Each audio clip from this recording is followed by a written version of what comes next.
Contractors, many of you are struggling to fill your project manager role.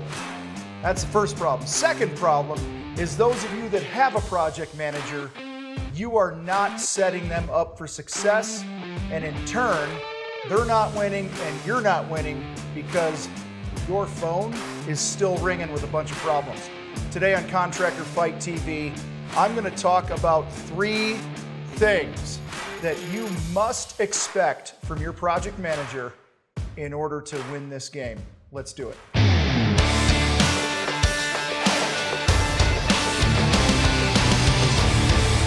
Hey, before we dig in this project manager video here today and what to expect from them, guys, everything starts with a high quality lead. If you don't have high quality leads coming into your business, you're not going to have jobs that are sold and produced at your number that will make you a profit. And without profit, you can't build your team. You can't hire the best PMs. You can't train your people. All right. That's why we have a partnership with Contractor Growth Network. All right. Logan and his team over there have been working with us for quite a long time now and getting amazing results for contractors in every industry across the board because they understand that it's more than just getting the phone to ring a bunch of times. It's getting it to ring with the right people who are ready to buy, who are ready to move through your process, your funnel. And what they do over there is they build your site in a way that supports your already successful sales system. And when that happens, by the time you get on the sales call, it's a gimme putt. It's a nice short putt. All right?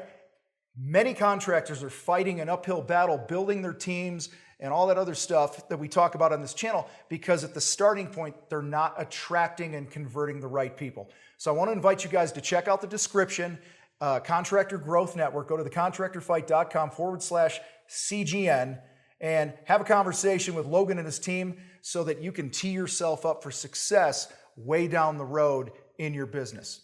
Almost every day, I get a question about project management.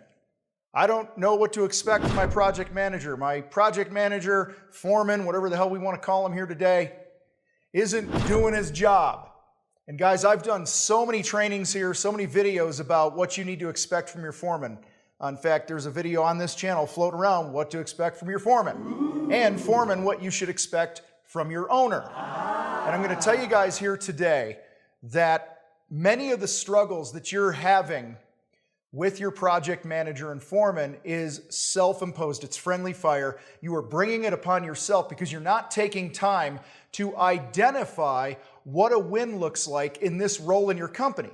And the byproduct of that is you hire the position, you're paying the dollars for the position, but your phone is still ringing. You're still involved in the projects way more than you should be and way more than you need to be if, in fact, you actually have a project manager. So today I'm going to give you 3 things that ground zero stuff here for you to start with, 3 big expectations you need to have your project manager. Manage the actual work. That's building the thing, painting the thing, fixing the thing.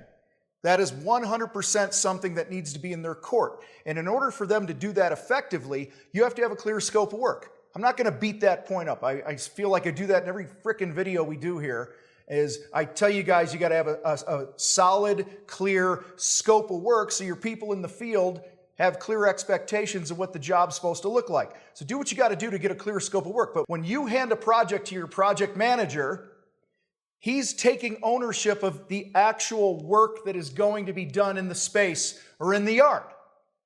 It's 100% on that person to do this. Your phone should not be ringing with a bunch of questions all the time if they're truly taking ownership. Now, what I said earlier, a lot of this is friendly fire. A lot of our problems are self-imposed. So I'm going to just assume for this moment, even though assumptions are usually a bad thing, that you have your shit together, that you've set your guys up for success, they know the scopes of work and all this other stuff, and if your phone is still ringing with all these questions all the time, then you got to sit down with your project manager and have a conversation about, hey, listen, I trust you to do this. Handle the project. You know what the outcome needs to be. You know the scope of work. All right, and to me, managing the job, managing the work of the project is ordering materials, or at least assisting in that. It's being accountable for the man hours on a project and assigning scopes of work to each individual teammate or subcontractor, however you're rolling these days, all right, so that the project finishes with the outcome in mind that everybody wanted. The second thing that your project manager needs to manage is the actual crew, the people. All right, who's going to do what? How much time is it going to take? All right, if they're not showing up on time, that's his problem. That's the project manager's issue. It's not your issue because they're running the project. All right, it's if an employee is not doing something properly, it's on the PM to pull them aside and get them coached up and hold them accountable to those things. All right, very important that you don't just manage the actual work, but you manage the people. And you should have processes in place that, hey, this is how we set up a job. This is how we do the thing. This is how we close out a job. Everything from where we park to having daily huddles at the end or at the beginning and the end of each day of the job, going, hey, Billy, you're in charge of this, and by noon you should be done with that. That's what I got you going on here. If you need any help, let me know. Here's the clear scope of work on that. And so forth with each teammate. All right? The third thing that your PM needs to manage is the client. Oh, Tom, you don't know my people, man. I can't let my people talk to the client.